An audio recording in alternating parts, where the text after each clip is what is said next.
Kumusta po kayo mga minamahal naming taga-subaybay at maligayang pagbabalik sa ating channel? Ako po ang inyong lingkod, ang inyong tagapagsalaysay, na laging handang maghatid sa inyo ng mga kwentong pupuno sa inyong mga puso.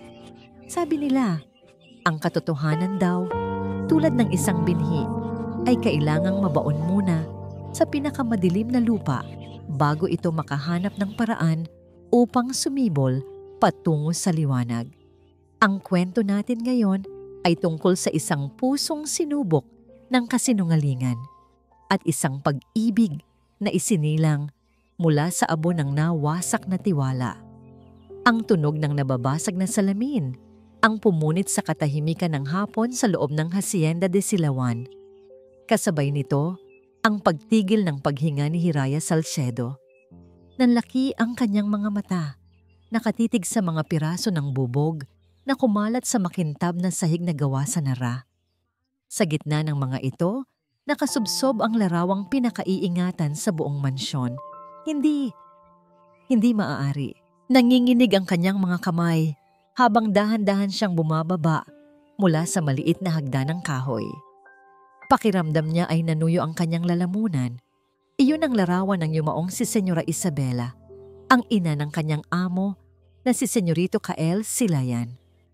Ang nag-iisang larawan sa buong Hacienda de Silawan na mayroong ngiti, isang nangiting totoo, mainit at puno ng buhay. Hiraya. Ang matigas na tawag na yon ay nagpatindig ng kanyang mga balahibo. Mula sa pasilyo, mabilis na lumakad si Adelfa Castillo, ang mayordoma ng mansyon. Perpekto ang pagkakaayos ng kanyang buhok, walang gusot ang kanyang uniforme, at ang kanyang mukha ay nagpapakita ng pag-aalala. Ngunit alam ni Hiraya na ang pag-aalalang iyon ay hindi kailanman umaabot sa mga mata nito. Diyos ko, anong nangyari rito? Tanong ni Adelfa.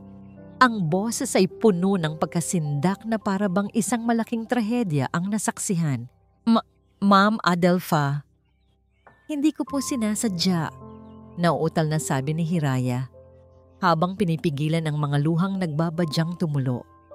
Nag-ingat po ako sa paglilinis, pero bigla na lang pong nahulog. Lumuhod si Adelfa at maingat na pinulot ang frame na yupi na ang isang gilid. Maingat niyang inalis ang larawan mula sa basag na salamin. Mayroon itong maliit na gisi sa laylayan. Hindi sinasadya. Umaling-awngaw ang boses ni Adelfa sa silid na wala na ang pagkukunwaring pag-aalala at napalitan ng malamig na galit. Hiraya, alam mo kung gaano kahalaga ang larawang ito kay Senyorito Kael. Ito na lamang ang natitirang pisikal na alaala niya ng kanyang ina. Alam ko po. Patawad po, Ma'am Adelfa. Hayaan niyo po akong... Hayaan kang ano? Putol ni Adelfa sa kanya. Tumatayo ito ng dahan-dahan na tila isang hukom na maglalabas ng hatol. Hayaan kang ayusin ang isang bagay na hindi na maibabalik pa. Ito ay hindi lang isang frame, Hiraya. Ito ay simbolo. Isang kawalan ng respeto ang ginawa mo. Napayuko si Hiraya. Ang bawat salita ni Adelfa ay parang mga dagang tumutusok sa kanyang dibdib. Hindi niya maintindihan. Sigurado siyang inilagay niya ng maayos ang picture frame bago siya magpunas sa itaas na bahagi ng estante.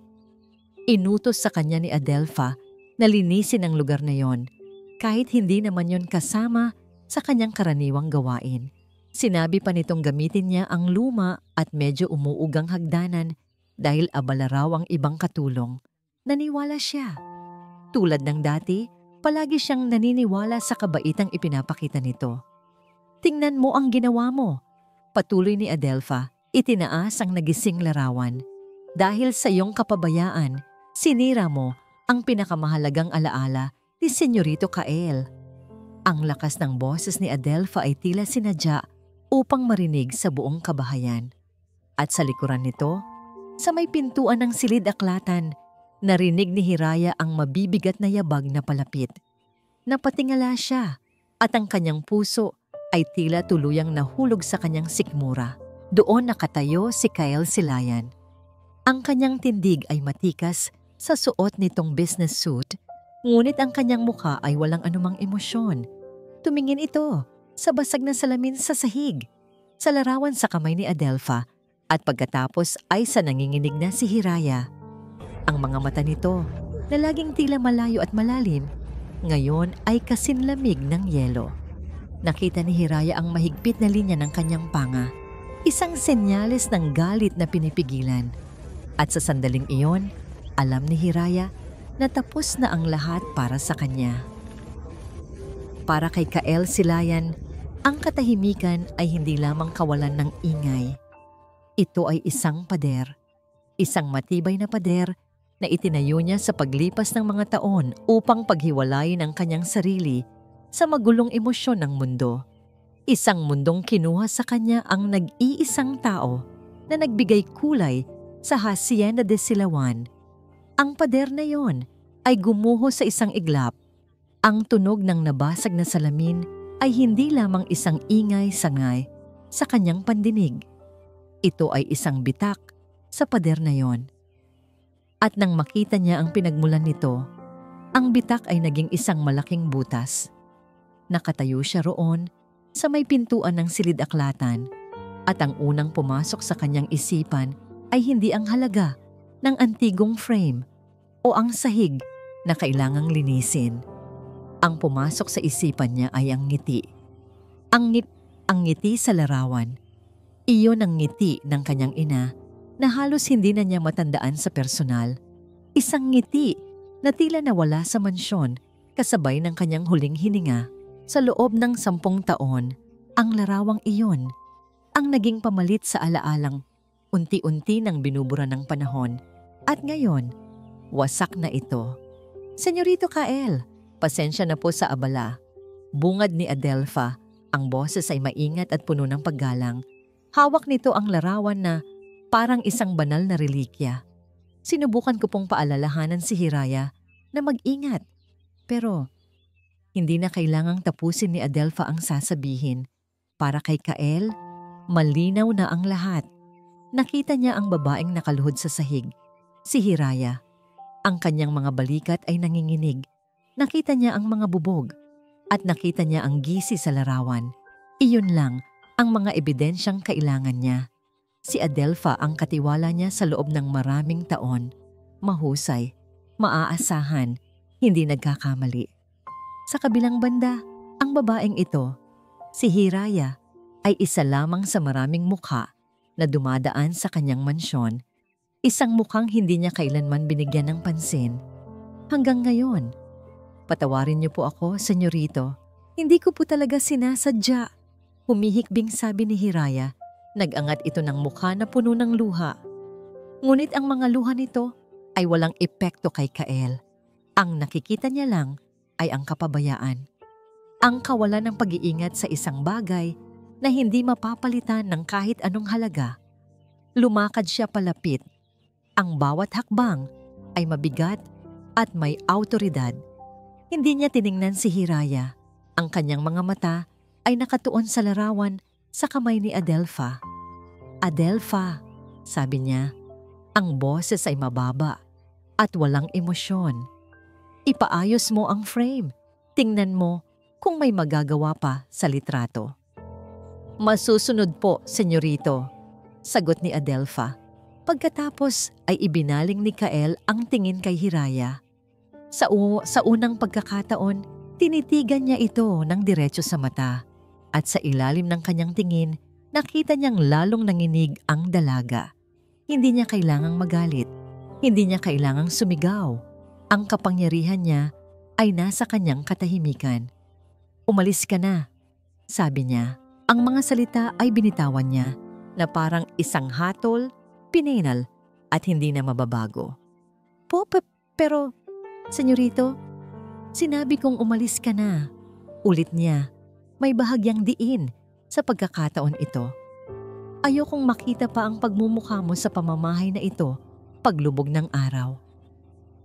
Hindi na niya hinintay ang sagot nito. Tinalikuran niya ang eksena. Ang babaeng umiiyak, ang babaeng tagapamahala na nag-aayos ng sitwasyon, ang basag na salamin sa sahig. Pumasok siya sa kanyang opisina at isinara ang pinto. Sa paglipas ng mga oras, naririnig niya ang mahinang ugong ng mga gawain sa labas, ang paglilinis ng mga bubog, ang mga bulungan ng ibang katulonggi. At pagkatapos, katahimikan. Nang magsimulang pumatak ang ulan sa bintana, sumilip siya. Sa malayo, sa may tarangkahan ng hasyenda, nakita niya ang isang maliit na figura na may dalang bag, dahan-dahang naglalakad palayo sa ilalim ng ulan. Si Hiraya. Isinara niya ang kurtina at bumalik sa kanyang mesa. Tapos na ang problema. Ngunit pagsapit ng gabi, habang nakaupo siyang mag-isa sa malawak niyang opisina, ang katahimikan ay tila naging kaaway niya. Inilapag ni Adelfa sa kanyang mesa ang napunit na larawan. Tinitigan niya iyon. At sa unang pagkakataon, isang kakaibang pakiramdam ang gumapang sa kanyang dibdib. Isang bagay na hindi galit. Isang bagay na parang pag-aalinlangan. Sinubukan niyang alalahanin ang mukha ni Hiraya kanina. Umiiyak ito, oo, nasasaktan. Pero may isang bagay na wala roon. Hindi ito nagmakaawa. Hindi ito lumuhod para humingi ng isa pang pagkakataon. Tanging mga luha lamang at tahimik na pagtanggap sa kanyang hatol. Napailing si Kael. Pilit iwinawaksi ang isiping iyon. Ngunit ang tanong ay nanatili sa hangin. Isang bulong sa gitna ng katahimikan ng gabi. Bakit hindi siya nagmakaawa? Lumipas ang ilang araw. Sa ibabaw, bumalik na sa normal ang lahat sa Hacienda de Silawan. Ang mga gawain ay nagpapatuloy, ang mga utos ay nasusunod, at ang katahimikan ay muling namayani. Ngunit para kay Kael, ang katahimikan ay mayroon ng ibang kahulugan. Dati, ito ay kapayapaan. Ngayon, ito ay kabingihan. Isang kabingihang pilit na tinatakpan ng isang tanong na ayaw mamatay sa kanyang isipan. Sinubukan niyang isantabi ito. Ibinuhos niya ang kanyang atensyon sa mga ulat ng kumpanya, sa pagbabago ng stock market, sa mga problemang mayroon talagang solusyon na nakikita sa mga numero. Ngunit kahit sa gitna ng pagpupulong, bigla na lang niyang maaalala ang mukha ni Hiraya. Hindi nagmamakaawa, tanging nasasaktan lamang.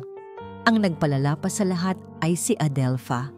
Napansin ni Kael ang isang kakaibang sigla sa mayordoma.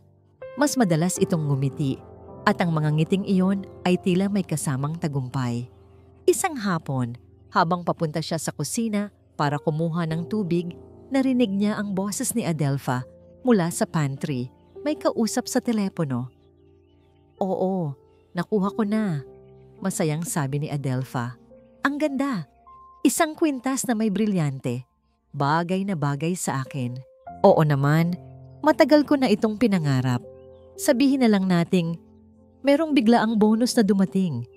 Natigilan si Kael. Isang bonus? Wala siyang naaalalang nagbigay siya ng anumang bonus.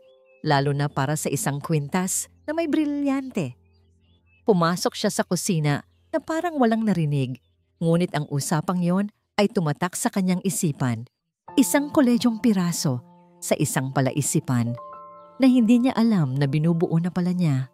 Kinabukasan, dumating ang kanyang Tito Miguel. Si Miguel Silayan, kapatid ng kanyang ama, ay isang lalaking palaging nagpapakita ng init at pag-aalala. Siya ang naging gabay ni Kael sa mundo ng negosyo pagkamatay ng kanyang mga magulang. Kael, iho, bati nito sabay tapik sa kanyang balikat. Nabalitaan ko ang nangyari. Huwag mo nang masyadong dibdibin yon. Tito, magalang na tugon ni Kael. Umupo ito sa tapat ng kanyang mesa. Ang mga katulong, dumarating at umaalis. Ganoon talaga. Ang mahalaga ay ang mga mas malalaking bagay. Ang kumpanya, ang ating legado. Hindi mo dapat hinahayaang abalahin ka ng mga ganitong kaliit na problema. Hindi ito maliit na bagay, Tito. Larawan yon ni Mama. Alam ko, iho, at naiintindihan ko ang galit mo. Malumanay na sabi ni Miguel. Pero tapos na. Nahatulan mo na ang may sala. Ang pag-iisip pa dito ay pag-aaksaya lamang ng enerhiya. Magtiwala ka kay Adelfa. Alam niya ang ginagawa niya. Ang mga salita ng kanyang tiyuhin ay dapat sanang nagpakalma sa kanya. Ngunit sa halip, lalo lamang nitong pinatindi ang kanyang pagkabalisa. Bakit tila gustong-gusto ng lahat na kalimutan na lang niya ang nangyari?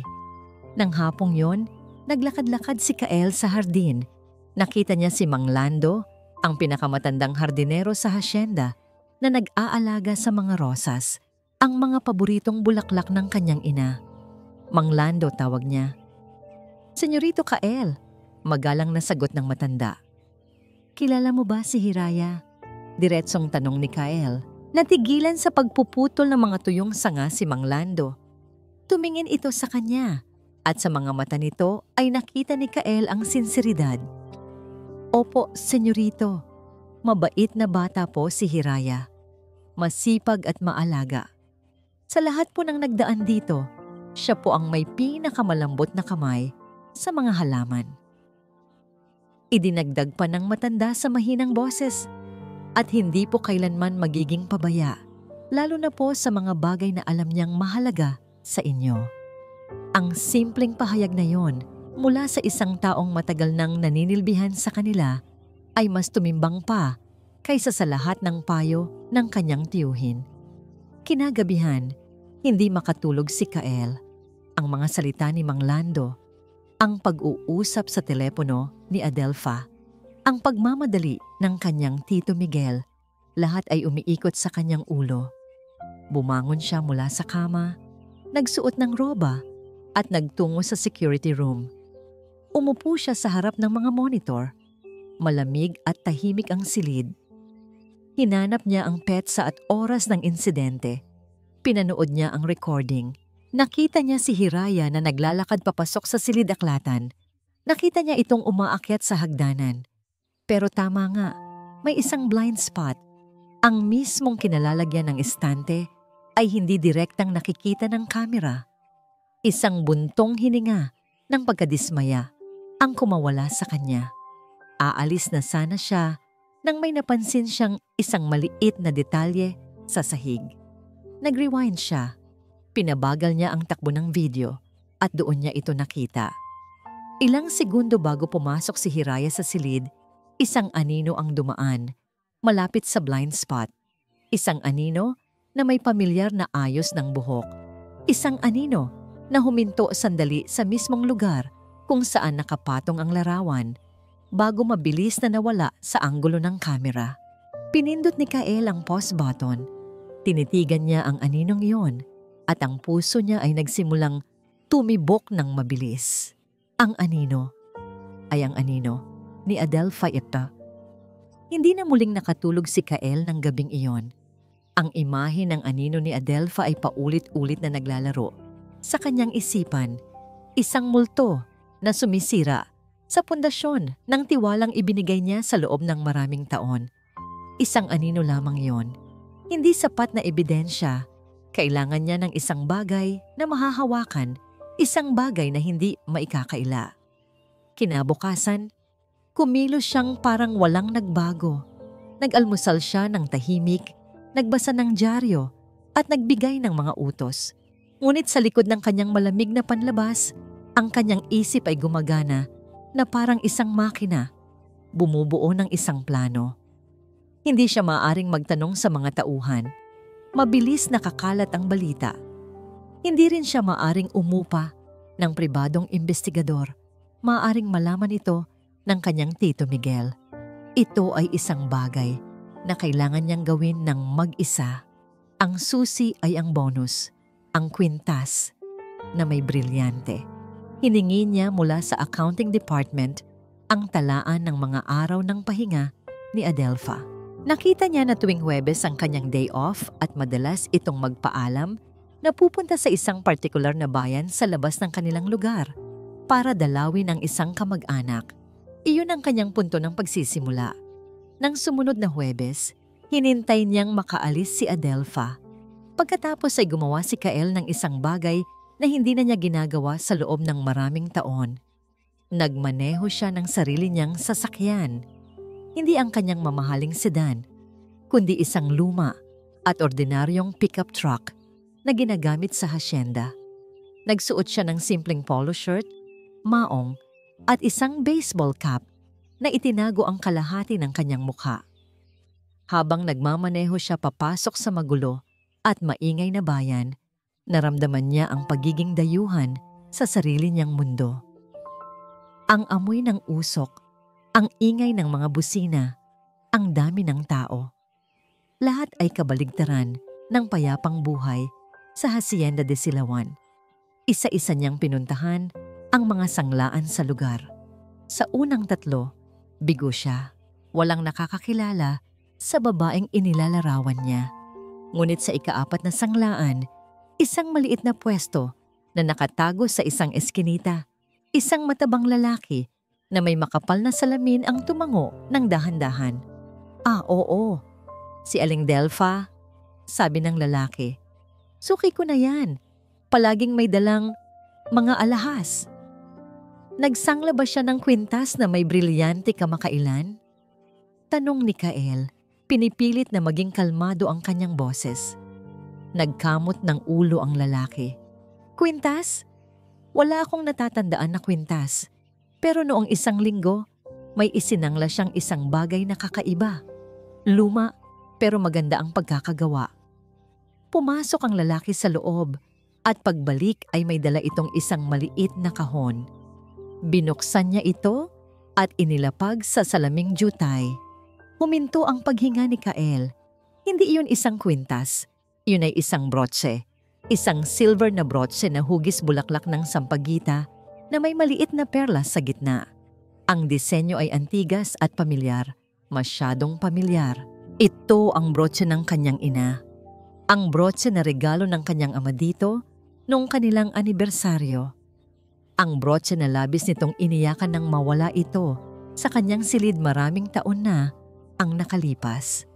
Naalala ni Kael ang lungkot sa mga mata ng kanyang ina. Hindi dahil sa halaga ng alahas, kundi dahil sa alaalang nakakabit dito. At ngayon, narito ito. Sa isang madilim na sanglaan, ipinagbili ng babaeng pinagkatiwalaan ng kanyang ina. Doon nagtagpi-tagpi ang lahat sa isipan ni Kael. Ang pagkawala ng mga alahas, ang mga maliliit na bagay na nawawala sa mansyon, at ang pinakamasakit sa lahat, ang pagsasakripisyo kay Hiraya para pagtakpan ang isang kasalanan. Si Hiraya ay hindi lang biktima ng isang simpleng frame-up. Siya ang naging panakipbutas sa isang mahabang kasaysayan ng pagnanakaw. Magkano? Tanong ni Kael. Ang boses ay garalgal. Sinabi ng lalaki ang isang halaga na halos nakakainsulto sa tunay na kahalagahan ng brotse.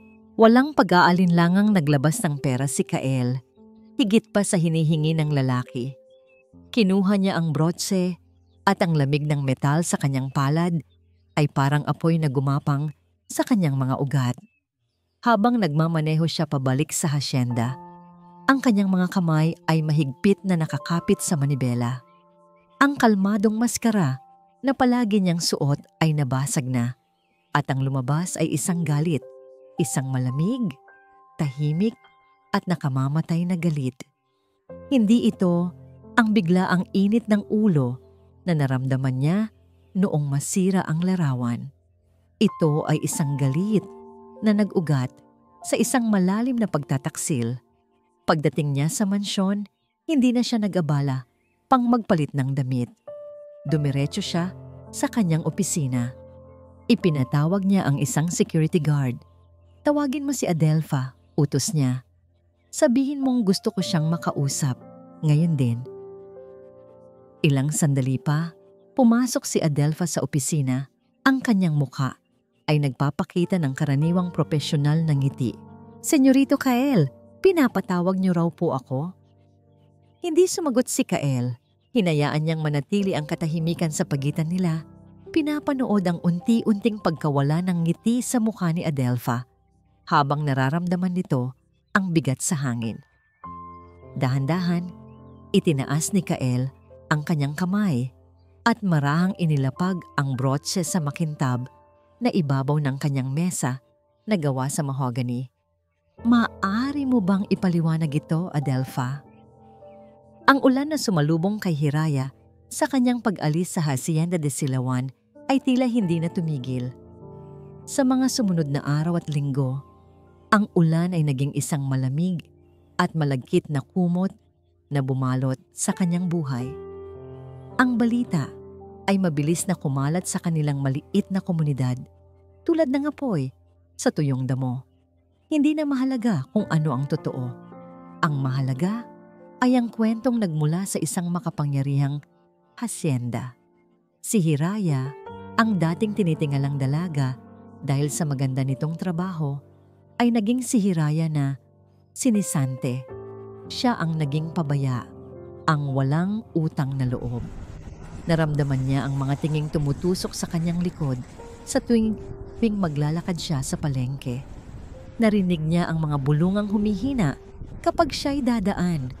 Ang mga ngiting dati sumasalubong sa kanya ay napalitan ng mga pilit na tango o, mas masahol pa, ng tahasang pag-iwas. "Huwag mo silang pansinin, anak," sabi ng kanyang ina isang gabi habang hinahaplos ang kanyang buhok. Si Aling Nena, isang babaeng pinatanda ng pagtatrabaho sa bukid, ay mayroong mga matang nakakita na ng maraming pagsubok. Ngunit ngayon ay may bakas ng sakit para sa anak. "Kilala ka namin. Alam namin ang totoo. Pero, Nay, paano po tayo?" Mahinang tanong ni Hiraya. Ang bigat ng mundo ay nasa kanyang mga balikat. Ang sahod niya mula sa hasyenda, ang bumubuhay sa kanilang maliit na pamilya at nagpapaaral sa kanyang nakababatang kapatid. Nagsimula siya niyang maghanap ng bagong trabaho. Ngunit ang anino ng Hacienda de Silawan ay mahaba at madilim. Sa tuwing tatanungin siya kung saan siya huling nagtrabaho, ang pag-amin niya ay sinusundan ng isang magalang ngunit matatag na pagtanggi. Walang gustong kumuha ng isang taong may masamang record mula sa pinakamayamang pamilya sa kanilang probinsya. Ang kanilang maliit na ipon ay unti-unting nauubos. Dumating ang araw na isang mangkok ng lugaw na may itlog ang kanilang pinaghahatian. Ang sakit na nakikita ni Hiraya sa mga mata ng kanyang ina ay mas matindi pa kaysa sa gutom na nararamdaman ng kanyang tiyan. Isang gabi, habang nakahiga sa kanyang maliit na banig, narinig niya ang mahinang pag-iyak ng kanyang ina mula sa kusina na sinasabayan ng taimtim na panalangin. Doon, sa dilim, bumigay si Hiraya. Hinayaan niyang dumaloy ang lahat ng luha ng hinanakit, ng kawalan ng katarungan, ng pagod. Ngunit kinabukasan, sa pagsikat ng araw, isang bagay ang nagbago sa kanya. Habang tinitingnan niya ang kanyang mga palad na dati sanay sa paglilinis ng mga mamahaling gamit, nakita niya ang mga kamay ng kanyang ina. Mga kamay na kayang magtanim, mag-ani, at gumawa ng kahit anong marangal na trabaho. Tapos na ang pag-iyak. Tapos na ang pagkaawa sa sarili. Kung walang magbibigay sa kanya ng trabaho, gagawa siya ng sarili niyang paraan. Itinabi niya ang kanyang diploma sa high school at ang pangarap na makapagkolehiyo. Nagtungo siya sa bayan at kinuha ang anumang trabahong mahahanap niya. Naglako siya ng kakanin, naglaba para sa mga kapitbahay na may kaya. At kalaunan, nakahanap siya ng pwesto bilang tagahugas ng pinggan sa isang maliit na karinderya sa tabi ng highway. Isang trabahong mainit, madulas, at walang katapusan. Ang kanyang mga kamay ay nagkasugat at kumalyo. Ang kanyang likod ay palaging masakit. Ngunit sa bawat pinggan na kanyang hinuhugasan, mayroon siyang nadaramang kakaibang dignidad. Ito ay hindi ibinigay sa kanya. Ito ay pinaghirapan niya. Isang gabi, habang nagpupunas siya ng mga mesa pagkatapos ng serbisyo, nakabukas ang maliit na telebisyon sa sulok ng karinderya. Karaniwan, hindi niya ito pinapansin. Ngunit isang pangalan ang narinig niya mula sa tagapagbalita na nagpatigil sa kanyang ginagawa. Isang malaking kontrobersya ang sumasalubong ngayon sa Silayan Corporation, isa sa mga pinakamalaking kumpanya sa bansa. Ayon sa isang whistleblower, may mga irregularidad umanong natuklasan sa pondo ng kumpanya para sa benepisyo ng mga empleyado. Nabitawan ni Hiraya ang basahang hawak niya. Silayan Corporation. Ang pangalan ay umalingaw-ngaw sa kanyang tainga. Nagpabalik ng lahat ng sakit. Ngunit sa ilalim ng sakit, isang bagong damdamin ang umusbong, pag-uusisa. Ang pondo para sa benepisyo. Iyon ang pondong dapat sana ay para sa mga kaibigan niyang naiwan sa hasyenda, para kay Mang Lando, at sa iba pang matatagal nang naglilingkod. Nakatitig siya sa screen, sa logo ng kumpanyang naging dahilan ng kanyang paghihirap. At sa kauna-unahang pagkakataon, mula nang siya ay paalisin, naramdaman niya ang isang kislap, hindi ng galit, kundi ng determinasyon. Ang kanyang laban ay hindi pa pala tapos. Ito ay nagsisimula pa lamang. Ang ngiti sa mukha ni Adelfa ay unti-unting naglaho na parang usok nang makita niya ang brotse sa ibabaw ng mesa ni Kael.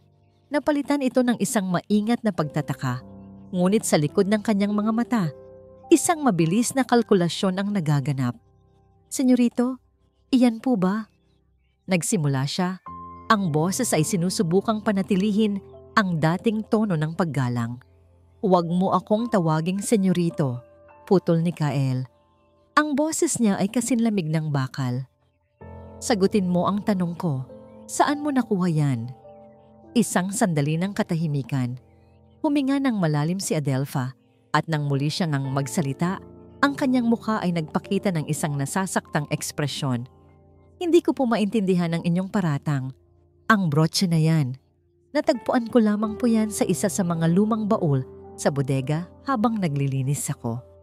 Akala ko po ay isa lamang sa mga lumang gamit na itinapon na." Isang perpektong kasinungalingan. Isang sagot na pinag-isipan. Ngunit huli na ang lahat para doon. "Sa bodega?" tanong ni Kael. Dahan-dahang tumatayo mula sa kanyang upuan. "Ganoon ba? Dahil ang sabi sa akin ng may-ari ng sanglaan sa bayan, suki ka raw niya." Ang pagbanggit sa sanglaan ang nagpabago sa lahat. Ang kulay sa mukha ni Adelfa ay biglang nawala. Ang kanyang mga kamay, na kanina'y magalang na magkasalikop, ay nagsimulang manginig ng bahagya sa kanyang tagiliran. Isang kasinungalingan po iyan. Mabilis niyang tanggi. Isang paninira. "Sino ang mas paniniwalaan ninyo, senyorito? Ako, na naglingkod sa inyo at sa inyong ina sa loob ng 15 taon, o ang isang magnanakaw sa kung saang eskinita?" "Ang pinagkaiba," mahinahong sabi ni Kael habang lumalakad siya palibot sa mesa, papalapit sa kanya, "ay ang magnanakaw na yon ay walang dahilan para magsinungaling sa akin. Ikaw ang mayroon." "Pero bakit ko naman gagawin yon?" Halos pasigaw na tanong ni Adelfa. Ang kanyang pagkukunwari ay nagsisimula ng gumuho na papalitan ng desperasyon. Huminto si Kael sa mismong harapan niya. "Iyon din ang tanong ko, Adelfa. Bakit? Kulang pa ba ang sahod mo? Ang mga bonus? Ang tiwalang ibinigay sa iyo ng ina ko?" Ang pagbanggit sa kanyang ina ang tuluyang sumira sa depensa ni Adelfa. Isang nangangisi, isang mapait at pangit na nangangisi ang sumilay sa kanyang mga labi. "Ang tiwala ng ina mo?" Tumawa siya. Isang tawang walang kagalakan. "Ang ina mo, na kung ituring ako ay parang aliping may magandang uniforme. Ang pamilya ninyo na nabubuhay sa karangyaan habang kami ay nagkukumahog sa kakarampot na sahod? Huwag kang magkunwaring banal, Kael. Kinuha ko lang ang nararapat sa akin." Sa wakas, lumabas din ang tunay na kulay. Ang reyna ng mansyon ay isa palang manggagansyo na puno ng inggit at galit. "At si Hiraya?" tanong ni Kael. Ang kanyang boses ay bumalik sa pagiging mapanganib na kalmado. "Si Hiraya?" Muling tumawa si Adelfa. Ang perpektong pampalubag loob. Masyado siyang mabuti. Masyado siyang pinapansin ng lahat. Isang maliit na tulak lang. At lahat kayo ay naniwala. Isang basag na larawan lang pala ang katapat ng reputasyon ng isang tao. Ganyan kayong mga mayayaman. Mabilis manghusga sa aming mga mahihirap. Hindi ka biktima rito, Adelpha. Matigas na sabi ni Kael. Ikaw ang gumawa ng iyong sariling bilangguan. Doon na tuluyang sumabog si Adelpha. Ang kanyang mukha ay namula sa galit. Bilangguan? Sa tingin mo ba ako lang ang gumagawa nito? Sa tingin mo ba ako ang pinakamalaking pating sa lawa na ito? Magising ka, Kael. Ang ninakaw ko ay mga alahas lang. May mga taong mas malaki ang ninanakaw sa'yo. Sa mismong ilong mo at ni hindi mo namamalayan. Natigilan si Kael. Anong ibig mong sabihin? Tanungin mo ang sarili mo. Sigaw ni Adelpha. Saan napupunta ang pera ng kumpanya? Tingnan mo ang pondo ng benepisyo ng iyong mga empleyado at baka magulat ka. Pero hindi, masyado kang abala sa pagiging hari sa iyong tore para makita ang mga ahas sa paligid mo. Bago pa man makasagot si Kael, binuksan niya ang pinto at tinawag ang security guard na naghihintay sa labas. Ilabas niyo siya! Utos niya. Hindi mo maaaring gawin ito sa akin. Nagpupumiglas na sigaw ni Adelpha habang hawak siya ng gwardiya. Ang kanyang dignidad at kapangyarihan ay nawala na. Napalitan ng isang desperadong babae na nalalantad ang lahat ng kasinungalingan. May mas malalaking isda, Kael. Tandaan mo yan. Pinanood ni Kael ang pag-alis ni Adelpha. Ang mga sigaw nito ay unti-unting humihina sa pasilyo hanggang sa tuluyang mawala. Ang dating reyna ay napatalsik na, ngunit ang kanyang tagumpay ay may kasamang pait. Naiwan siyang mag-isa sa katahimikan ng kanyang opisina, ngunit ang katahimikang ito ay mas maingay kaysa dati. Ang mga huling salita ni Adelpha ay umalingaw-ngaw sa kanyang isipan. Hindi na parang sigaw, kundi parang isang babala. Pondo ng benepisyo. Mas malalaking isda. Mga ahas sa paligid mo. Naramdaman ni Kael ang isang malamig na agos na gumapang sa kanyang likuran. Ang problema pala ay hindi pa tapos. Sa katunayan, nagsisimula pa lamang ito. Kinuha niya ang kanyang telepono at sa kabila ng pag-aalinlangan at kahihihiyan, hinanap niya ang isang numero. Ang numero ni Hiraya, hating gabi na sa karinderya. Ang amoy ng mantika at sabon ay nanunuot sa hangin. Pagod na pagod si Hiraya, ang bawat himaymay ng kanyang kalamnan ay sumisigaw ng pahinga. Katatapos lang niyang hugasan ang huling bunton ng mga maruruming plato at ngayon ay nag-iisa na lamang siya. Pinupunasan ang mga mesang bakal habang naghihintay na matapos ang kanyang amo sa pag-oopisina. Ang balita tungkol sa Silayan Corporation ay kanina pa umuugong sa kanyang isipan. Isang bahagi niya ang gustong malaman ang buong kwento. Ngunit isa ring bahagi ang gustong ibaon na lamang ang lahat ng may kaugnayan sa pangalang iyon. Biglang nag-vibrate ang kanyang luma at gasgas ng telepono sa ibabaw ng isang mesa.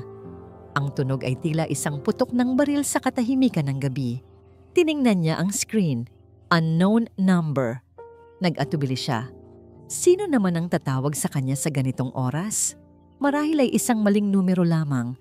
Hinayaan niya itong mag-ring, ngunit ang pagtawag ay mapilit.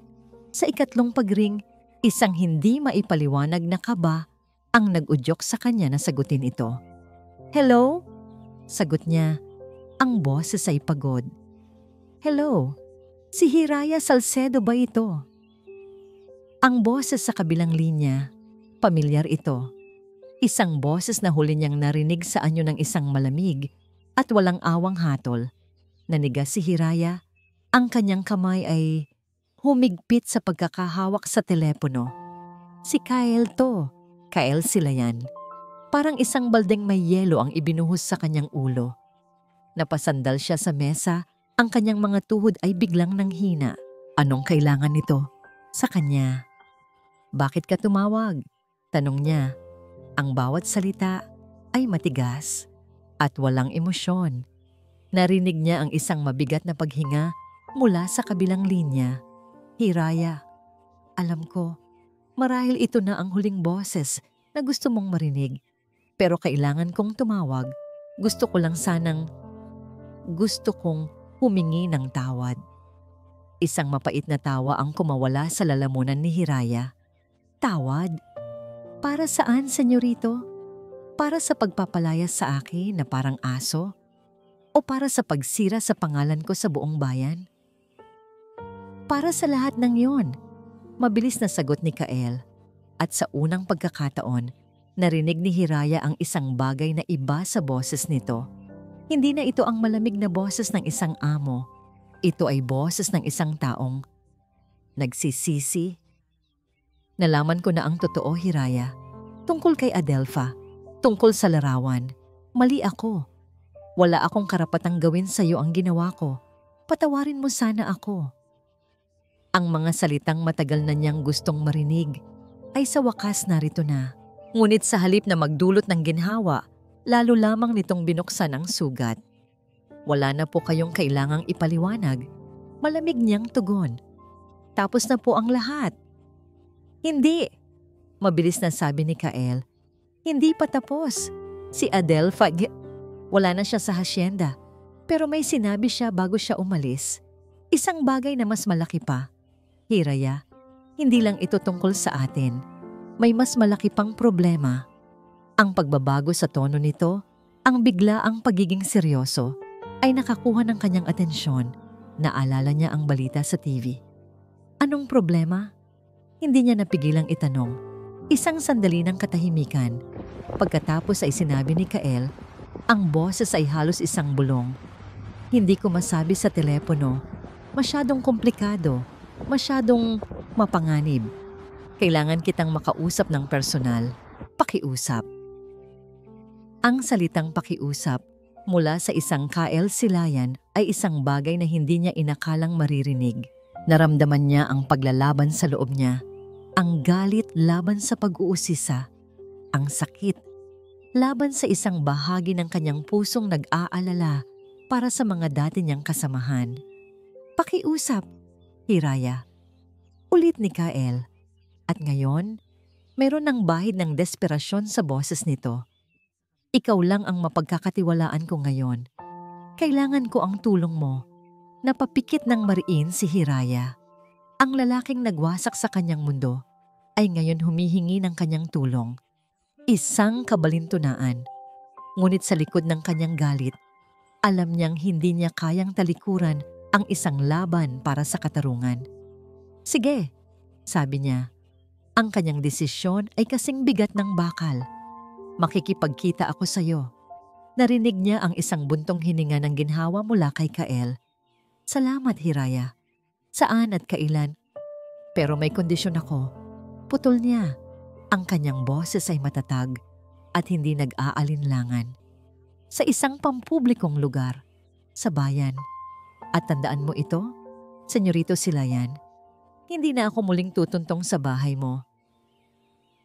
Ang mga salita ni Adelpha tungkol sa pondo ng benepisyo ay parang lason na kumalat sa sistema ni Kael. Matapos ang tawag niya kay Hiraya, alam niyang hindi siya maaaring maghintay hanggang sa kanilang pagkikita. Kailangan niyang kumilos agad. Kinabukasan, maaga siyang nagtungo sa pangunahing opisina ng Silayan Corporation sa syudad. Gamit ang kanyang autoridad bilang CEO, hiningi niya ang lahat ng financial records ng Employee Welfare Fund sa nakalipas na 5 taon. Sa una, sinubukan siyang harangin ng Finance Department. Sinasabing kailangan pa ng approval mula sa board, ngunit isang matalim na tingin lamang mula kay Kael ay sapat na para ibigay sa kanya ang mga folder na hinihingi niya. Ikinulong niya ang kanyang sarili sa kanyang opisina. Sa loob ng ilang oras, ang tanging maririnig ay ang kaluskos ng mga papel at ang mahinang tunog ng calculator. Habang lumalalim siya sa mga numero, isang pangit na katotohanan ang unti-unting nabubuo. May mga malalaking halaga na regular na inilalabas mula sa pondo, nakapangalan sa mga serbisyo at supply na hindi kapani-paniwala. Mga seminar sa pamumuno na nagkakahalaga ng milyon-milyon, mga kagamitang pangkalusugan na binili mula sa isang kumpanyang hindi niya mahanap sa internet. Ang lahat ng transaksyon ay napupunta sa iisang supplier. Isang kumpanyang tinatawag na Oro Verde Enterprises at ang bawat malaking transaksyon ay may 2 pirma ng pag-aproba. Ang isa ay sa pinuno ng HR na kamakailan lang ay nagretiro at lumipat na sa ibang bansa. Ang isa pa ay ang pirma ng kanyang Tito Miguel. Napahawak si Kael sa kanyang sentido. Hindi maaari. Ang kanyang Tito Miguel, ang taong gumabay sa kanya, baka nagkamali lang siya. Baka si Adelfa at ang HR head ang may pakana nito at pineke lamang ang pirma ng kanyang tiyuhin. Kailangan niya itong kausapin. Dala ang isang folder ng mga pinakasuspetsang dokumento. Nagtungo siya sa opisina ng kanyang tiyuhin. Isang marangyang espasyo sa pinakatuktok ng gusali. Kael, iho, anong sorpresa? Masayang bati ni Tito Miguel. Tumayo ito mula sa kanyang malaking mesa para salubungin siya ng isang yakap. Anong nagdala sa'yo rito? Tito, kailangan nating mag-usap. Seryosong sabi ni Kael. Inilapag ang folder sa mesa. Ang nangiti sa mukha ni Miguel ay hindi nawala. Ngunit ang mga mata nito ay nag-iba. Naging mas matalas, mas maingat. Tungkol saan? Binuksan ni Kael ang folder at itinuro ang isang transaksyon. Oro Verde Enterprises. Pamilyar ba sa iyo ang kumpanyang ito, Tito? Tiningnan ni Miguel ang papel. Pagkatapos ay tumingin kay Kael na may halong pagtataka. Oro Verde? Oo. Isa yan sa mga supplier natin para sa mga pangangailangan ng empleyado. Bakit? Dahil ang kumpanyang ito ay isang multo, sabi ni Kael. Walang opisina, walang rehistro sa DTI, at sa loob ng 5 taon, nakakuha ito ng halos 100 milyong piso mula sa pondo ng benepisyo ng ating mga empleyado. At ang pirma mo ay nasa bawat transaksyon. Sa halip na magulat o magalit, isang malumanay na tawa ang kumawala kay Miguel. Umupo ito pabalik sa kanyang silya at pinagkrus ang kanyang mga kamay. Iho, sabi nito na may kasamang pag-iling. Mukhang napagod ka yata nitong mga nakaraang araw. Ang imahinasyon mo ay lumilipad ng malayo. Ito ay hindi imahinasyon, Tito. Ito ay mga numero. Giit ni Kael. Mga numerong binibigyan mo ng maling kahulugan. Mahinahong sabi ni Miguel. Kael, pakinggan mo ako. Ang babaeng si Adelfa, alam kong matalino siya. Malamang, siya ang nagtanim ng lason na yan sa isipan mo para makapaghiganti. Gusto niyang pag-awayin tayo. At ikaw, dahil bata ka pa at maramdamin, ay nahulog sa kanyang patibong. Ang paraan ng pagsasalita ng kanyang tiyuhin, kalmado, makatwiran, parang isang amang nagpapaliwanag sa isang nagkakamaling anak, ay nagsimulang magdulot ng pagkalito kay Kael. Siya at ang dating HR head ang may pakana nito, patuloy ni Miguel. Pineke nila ang aking pirma. At ngayon, nawala na sila pareho. Gusto nilang ikaw ang magdusa sa pamamagitan ng pagsira sa tiwala mo sa akin, sa pamilya mo. Bawat salita ay tila may luhika. Bawat pangungusap ay tila isang makatwirang paliwanag. Halos maniwala na si Kael.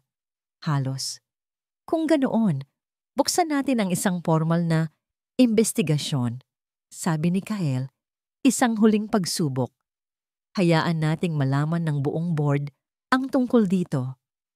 Doon sa isang iglap, nawala ang lahat ng init sa mga mata ni Miguel. Napalitan ito ng isang bagay na malamig at matigas. At ano ang sasabihin mo sa kanila? Na ang bagong CEO ay nagpapadala sa mga bulong ng isang sinisanteng daw katulong? Na pinagdududahan niya ang sarili niyang tiyuhin na nag-alaga sa kanya? Kael, makinig ka sa akin. Itapon mo ang folder na yan. Kalimutan mo na ito. Ituring mo itong isang masamang panaginip para ito sa ikabubuti mo at ng kumpanya. Hindi na yon isang payo. Iyon ay isang babala. Tumayo si Kael. Ang kanyang puso ay bumibigat sa bawat segundo.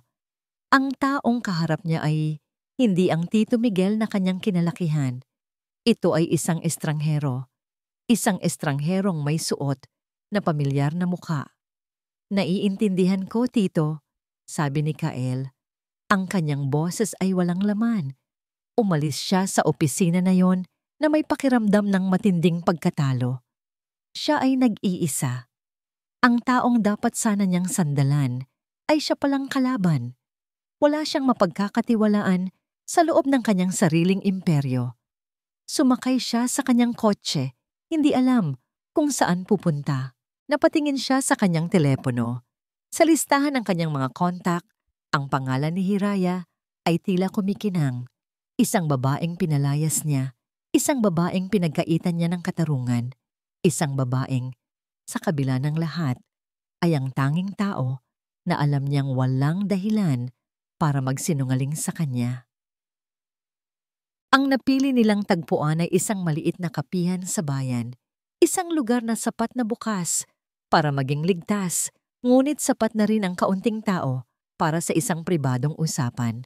Dumating si Kael nang mas maaga, nakaupo sa isang sulok. Ang suot niyang simpleng polo shirt at salaming pang-araw ay isang bigong pagtatangka na magtago sa karamihan. Pagpasok ni Hiraya, agad siyang nakaramdam ng kaba. Suot niya ang kanyang pinakamatinong damit, isang kupas na blusa at maong. Sa loob ng ilang buwan, ang mundo niya ay umikot lamang sa pagitan ng kanilang maliit na bahay at ng mainit na kusina ng karinderya. Ang pagpasok sa isang lugar na may aircon at amoy ng bagong giling na kape ay tila isang pagbisita sa ibang planeta. Nakita niya si Kael at sa isang sandali, nagtama ang kanilang mga mata.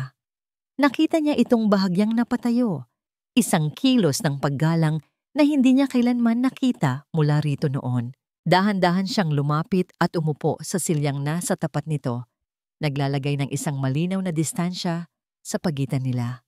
Salamat sa pagdating mo, sabi ni Kael. Ang kanyang boses ay mas mahina kaysa sa dati. Hindi sumagot si Hiraya, hinintay niya lamang itong magsalita. Inalis ni Kael ang kanyang salamin at ipinatong sa mesa. Nakita ni Hiraya ang pagod sa kanyang mga mata, mga bilog sa ilalim nito, na nagsasabing hindi ito nakakatulog ng maayos. Ang dating imahe ng isang makapangyarihan at walang pakialam na bilyonaryo ay naglalaho, napapalitan ng isang lalaking mukhang pasa ng daigdig.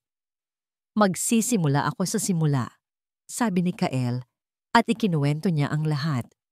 Ang paghahanap niya sa brotse, ang komprontasyon kay Adelpha, ang mga huling salita nito, ang pagtuklas niya sa mga dokumento, at ang pinakamasakit sa lahat, ang pag-uusap nila ng kanyang Tito Miguel. Habang nagsasalita si Kael, nakikinig lamang si Hiraya. Hindi siya nagpakita ng anumang emosyon. Walang awa, walang galit, walang simpatsya. Pinanatili niyang blanko ang kanyang mukha, isang pader na itinayo niya para protektahan ang sarili. At doon ko nalaman, pagtatapos ni Kael, ang kanyang boses ay puno ng kapaitan, na nag-iisa lang ako rito. Lahat ng nasa paligid ko ay bahagi ng kanyang sistema o natatakot na kalabanin siya. Ikaw. Ikaw lang ang nasa labas. Ikaw lang ang nakakita ng tunay na kulay ni Adelpha. Ikaw lang ang kailangan ko. Huminga siya ng malalim. Hiraya, alam kong wala akong karapatan. Alam kong isang kabaliwan na hilingin ito sa'yo matapos ang lahat, pero kailangan ko ng tulong mo. Sa wakas, nagsalita si Hiraya. Tulong? Ang isang salita ay puno ng lahat ng sakit at sama ng loob na kinimkim niya. Noong kailangan ko ng tulong, nasaan ka? Noong umiiyak ako at nagmamakaawa na pakinggan mo lang sana ako, ano ang ginawa mo? Itinuro mo sa akin ang daan palabas. Ang bawat salita ay parang isang sampal. Yumuko si Kael, tinatanggap ang lahat. Tama ka. Lahat ng sinabi mo tama. Kung tatanggihan mo ako ngayon, maiintindihan ko. Karapatan mo yan. Akala ni Hiraya ay makakaramdam siya ng kasiyahan sa pagkakita sa lalaking ito na nagpapakumbaba. Ngunit wala. Ang nakikita niya lang ay isang taong nalulunod. na sa kabila ng lahat ng yaman at kapangyarihan, ay kasing walang magawa tulad niya noong gabing pinalaya siya. Natahimik sila. Ang tanging maririnig ay ang tunog ng paggawa ng kape sa likuran at ang mahinang tugtugin sa kapihan. Ang pera, biglang tanong ni Hiraya. Ang perang kinuha nila mula sa pondo. Para kanino yon?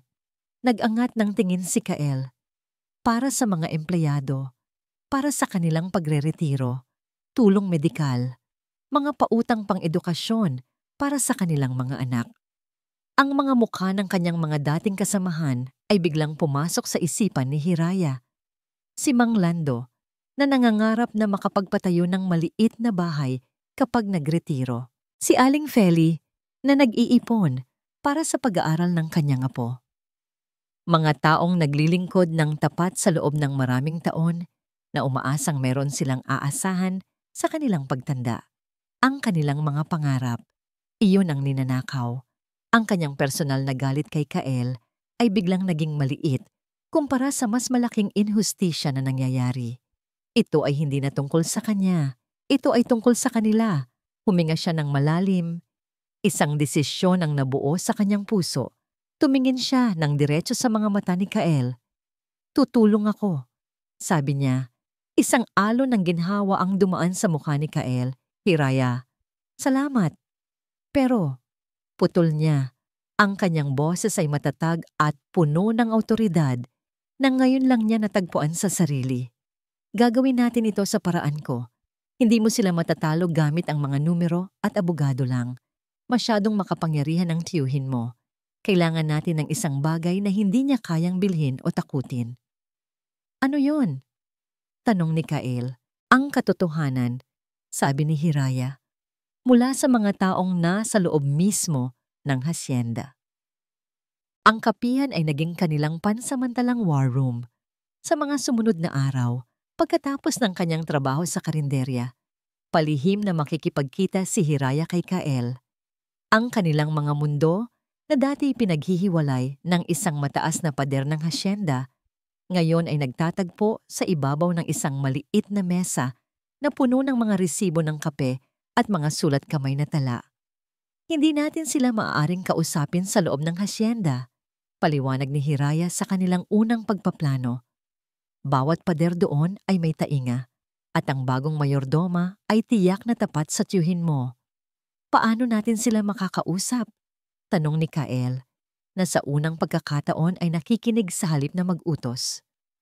Mayroon akong mga kaibigan doon, mga taong alam kong hindi nabibili ang katapatan, sabi ni Hiraya. Pero kailangan nating mag-ingat, natatakot sila. Ginamit ni Kael ang kanyang yaman sa paraang hindi niya pa nagagawa dati. Sa halip na bumili ng mga mamahaling bagay, umupa siya ng isang maliit at simpleng apartment sa bayan. Isang safe house, sabi niya. Ligtas, pribado. Walang nakakakilala sa kanila doon. Doon nagsimula ang kanilang operasyon. Isa-isa, sa dilim ng gabi. Palihim na pinupuntahan ni Hiraya ang kanyang mga pinagkakatiwalaang kaibigan.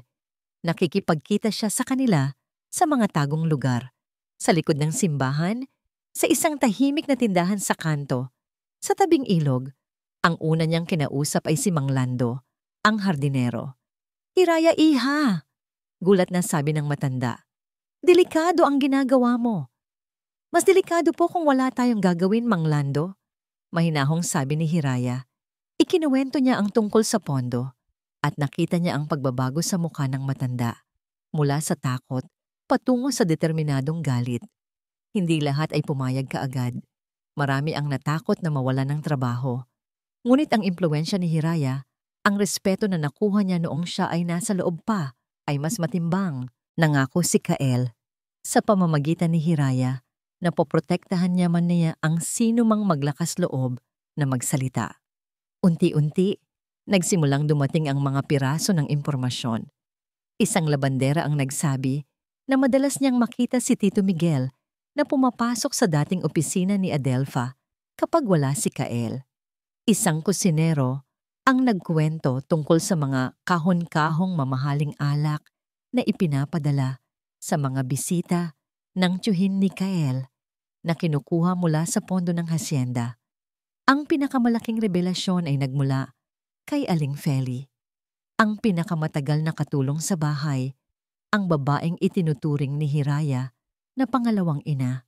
Sa isang lihim na pagkikita sa kanilang safe house, nanginginig na inilabas ni Aling Feli ang isang maliit at lumanang notebook. Ito ang dating ledger ni Adelfa, bulong ng matanda. Isang beses, iniwan niya ito sa kusina. Nakita ko ang pangalan ng Tito Miguel mo, senyorito, at may mga numero sa tabi. Simula noon, kinopya ko ang ilan sa mga pahina kapag walang nakatingin. Binuksan ni Kael at Hiraya ang notebook. Ang nakasulat ay hindi malinaw. Mga petsa, mga inisyal, at mga numero na tila nakakode. Ngunit sa tulong ng kaalaman ni Kael, sa pananalapi at ng alaala ni Hiraya sa mga pangyayari sa hasyenda, nagsimula silang makakita ng isang pattern.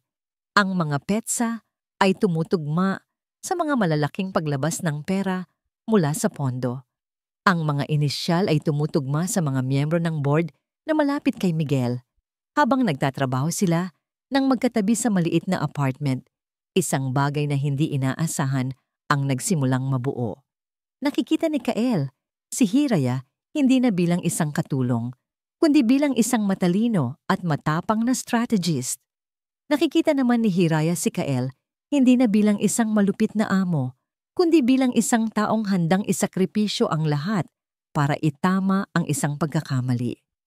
Ang distansya sa pagitan nila ay unti-unting lumiliit, napapalitan ng isang hindi pa napapangalanang paggalang at marahil isang kislap ng paghanga. Samantala, nagsimula ng makaramdam ng panganib si Miguel, nakakarating sa kanya ang mga bulungan. Isang araw, nakatanggap si Kael ng isang tawag mula sa isa sa mga pinakamalaking kliyente ng kanilang kumpanya.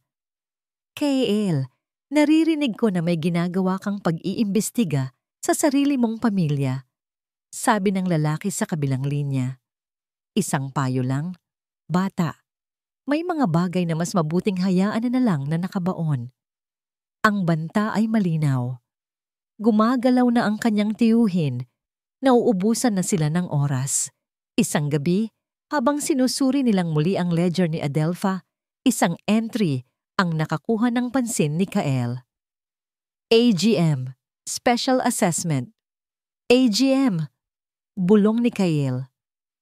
Annual General Meeting. Mabilis niyang tiningnan ang kanyang kalendaryo. Mayroong isang biglaang board meeting na ipinatawag para bukas. Isang emergency meeting daw. Nagkatinginan sila ni Hiraya. Ang parehong realisasyon ay sumilay sa kanilang mga mata. Ito na marahil ang pagkakataon ng kanyang tiyuhin na tuluyan siyang tanggalin sa pwesto bago pa man niya mailabas ang lahat ng ebidensya. Ito na yun, sabi ni Hiraya. Ang kanyang boses ay determinado. Wala na tayong ibang pagkakataon. Kailangan nating kumilos bukas kabampanbay. Ang conference room ng Silayan Corporation ay malamig at tahimik. Isang lugar kung saan ang bilyon-bilyong piso ay napagpasyahan sa pamamagitan ng mga mahinahong salita at pormal na pagtango. Ngunit sa araw na yon, ang lamig sa silid ay may kasamang mabigat na tensyon. Nakaupo si Kael sa dulo ng mahabang mesa, kaharap ang mga miyembro ng board, mga makapangyarihang lalaki at babae na karamihan ay matatagal ng kaalyado ng kanyang Tito Miguel. Sa kabilang dulo, nakaupo ang kanyang tiyuhin, ang mukha ay nagpapakita ng isang kalmadong awtoridad na para bang siya ang naghahari sa pulong na ito. Salamat sa inyong pagdalo sa biglaang pagpupulong na ito. Panimula ni Miguel. Ang kanyang boses ay umaalingaw-ngaw sa silid. Ipinatawag ko kayo ngayon dahil sa isang sensitibong bagay. Isang bagay na may kinalaman sa kapakanan at katatagan ng ating kumpanya. May kinalaman ito sa ating kasalukuyang CEO, ang pamangkin kong si Kael. Lahat ng mga mata ay napunta kay Kael. Sa mga nakaraang linggo, patuloy ni Miguel, ang aking pamangkin ay nagpapakita ng mga nakakabahalang pag-uugali. Naglulunsad siya ng isang walang basehang imbestigasyon laban sa akin na nag-ugat lamang sa mga salita ng isang sinisanteng katulong. Sinisira niya ang moral ng ating mga empleyado at nagdudulot ng alinlangan sa ating mga kliyente. Isang miyembro ng board ang nagsalita. Kael, totoo ba ito?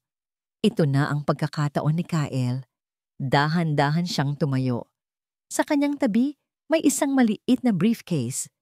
Totoo na nag-iimbestiga ako, mariing sabi ni Kael. Ngunit hindi ito walang basihan. Binuksan niya ang briefcase at nagsimulang ilatag sa mesa ang mga dokumento, mga bank statement, mga pekeng resibo, ang mga kopya mula sa ledger ni Adelpha. Isa-isa, ipinaliwanag niya ang multong kumpanya, ang Oro Verde Enterprises. Ipinakita niya ang daan-daang milyong pisong nawawala mula sa pondo. Ang kanyang boses ay matatag, puno ng katotohanan. Ngunit si Miguel ay isang bihasang manlalaro.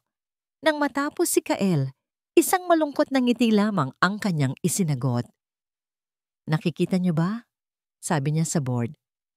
Isang teorya na binuo mula sa galit. Mga dokumentong madaling manipulahin.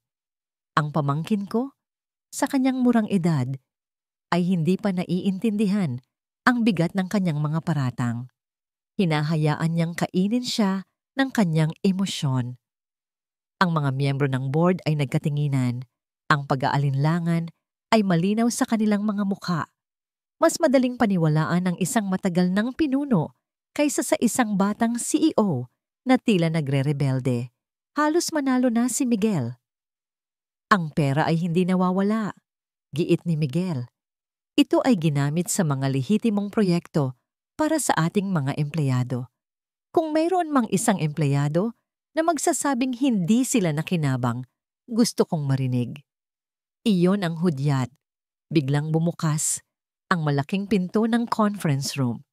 Lahat ay napalingon at doon, nakatayo sa may pintuan, ay si Hiraya Salcedo. Suot niya ang kanyang simpleng blusa, ngunit ang kanyang tindig ay tuwid at ang kanyang mga mata ay nag-aalab. Sa likod niya, nakatayo si Mang Lando, si Aling Feli at ilan pang matatagal ng empleyado ng hacienda.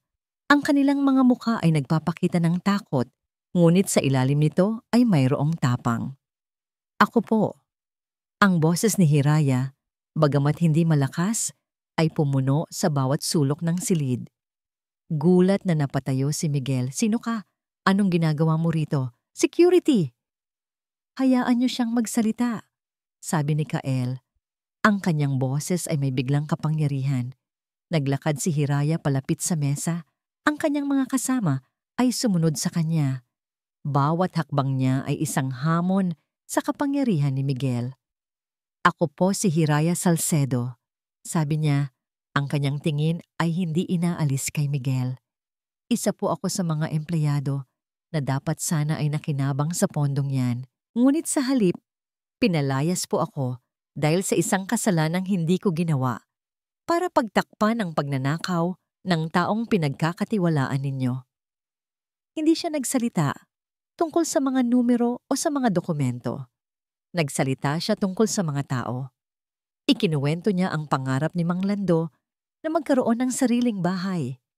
Ikinuwento niya ang pag-iipon ni Aling Feli para sa kanyang apo. Ikinuwento niya ang kanilang mga pagod, ang kanilang katapatan, at ang kanilang mga munting pangarap na isa-isang ninakaw. Ang mga perang yan ay hindi lamang numero sa papel, sabi niya. Ang kanyang boses ay nanginginig sa emosyon. Iyan po ang aming pawis, ang aming mga pangarap, ang aming kinabukasan. Isang katahimikan ang bumalot sa silid.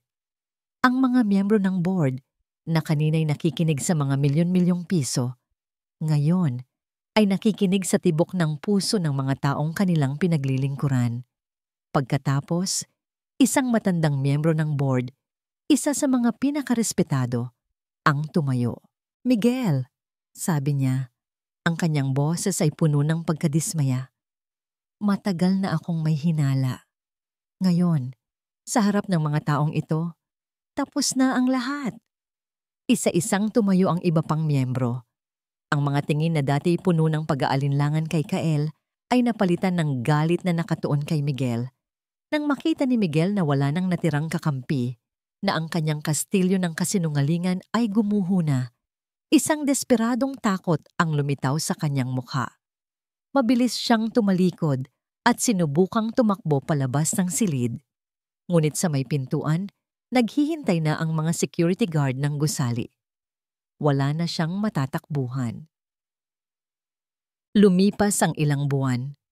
Ang iskandalong yumanig sa Silayan Corporation ay naging laman ng mga balita sa loob ng maraming linggo. Ngunit tulad ng lahat ng bagyo, ito ay dumaan din. Si Miguel Silayan at ang kanyang mga kasabwat ay nahaharap na sa mga kasong kriminal. Ang katarungan, bagamat mabagal, ay gumulong para sa kanila. Sa ilalim ng pamumuno ni Kael, isang malawakang paglilinis at reforma ang isinagawa sa kumpanya. Ngunit ang pinakamalaking pagbabago ay hindi nangyari sa loob ng malamig na gusali sa syudad. Ito ay nangyari sa puso ng probinsya, sa Hacienda de Silawan. Isang maaraw na hapon, ang malawak na hardin ng hacienda ay napuno ng mga tao. Ang mga empleyado at ang kanilang mga pamilya ay naroon, hindi para magtrabaho, kundi para magdiwang. May mga mesang puno ng pagkain, masayang tugtugin, at mga batang naghahabulan sa damuhan. Sa gitna ng lahat, tumayo si Kael sa isang maliit na entablado. Hindi na suot ang kanyang business suit, kundi isang simpleng puting polo. Ang kanyang mukha ay hindi na kasing lamig ng dati. Mayroon ng init sa kanyang mga ngiti, isang bagay na minana niya pala mula sa kanyang ina. Magandang hapon sa inyong lahat. Panimula niya, ang kanyang boses ay dinadala ng hangin. Alam ko, sa loob ng mahabang panahon, ang haciendang ito ay naging simbolo ng yaman at kapangyarihan. Isang pader na naghihiwalay sa aking mundo at sa inyong mundo. Ngayon, gusto kong baguhin ang lahat ng yon. Huminga siya ng malalim. Ang kasalanan ng aking pamilya ay hindi mabubura, ngunit maaari itong itama. Ang pondong ninakaw sa inyo ay naibalik na may kasamang danyos at interes. Ngunit hindi sapat ang pera para paghilumin ang mga sugat ng pagtataksil. Simula sa araw na ito, pagpapatuloy niya, ang Hacienda de Silawan ay hindi natatawagin sa pangalang iyan. Mula ngayon, ito ay magiging Bahay Hiraya. Isang bulungan ng pagtataka at paghanga ang kumalat sa mga tao. Napatingin ang lahat kay Hiraya, na tahimik na nakatayo sa gilid, ang kanyang puso ay tumitibok ng malakas. Ang Bahay Hiraya, paliwanag ni Kael, ang kanyang mga mata ay nakahanap kay Hiraya sa gitna ng karamihan, ay hindi na magiging isang pribadong mansyon. Ito ay magiging isang pundasyon, isang sentro para sa pagsasanay, edukasyon at suporta para sa lahat ng manggagawa sa ating komunidad. Ito ay magiging isang simbolo na ang tunay na yaman ay hindi nasusukat sa pera, kundi sa dignidad at malasakit sa kapwa. Nagpalakpakan ang mga tao, isang tunog ng kagalakan at pag-asa na pumuno sa buong hacienda. Pagkatapos ng kanyang talumpati, bumaba si Kael sa entablado at nilapitan si Hiraya. Ang mundo sa paligid nila ay tila naglaho. Bakit pangalan ko?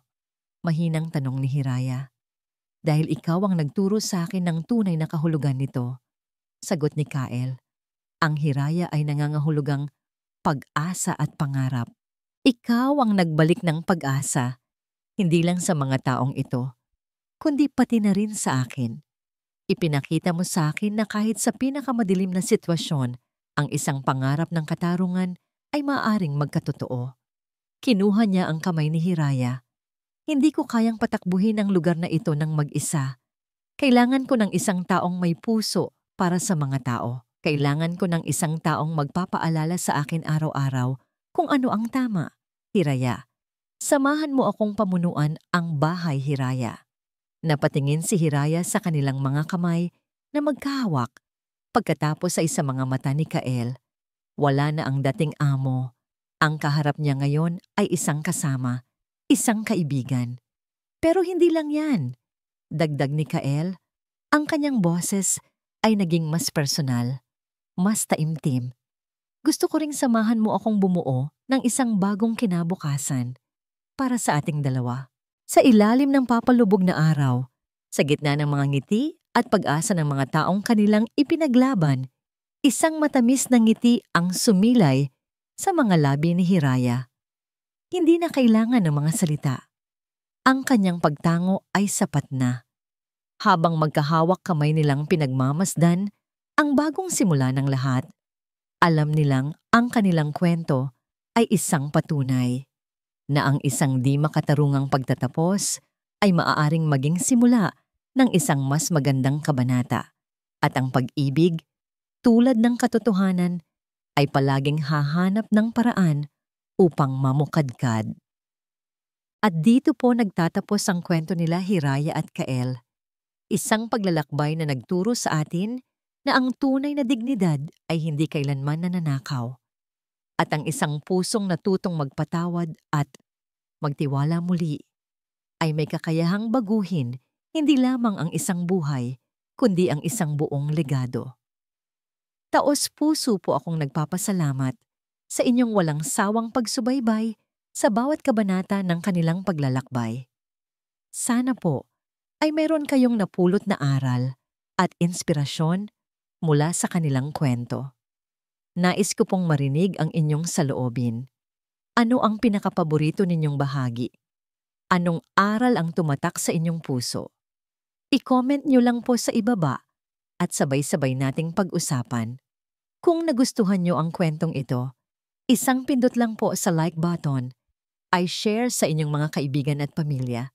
At syempre, mag-subscribe na po kayo sa ating channel para hindi ninyo mapalampas ang mga susunod pa nating mga kwento.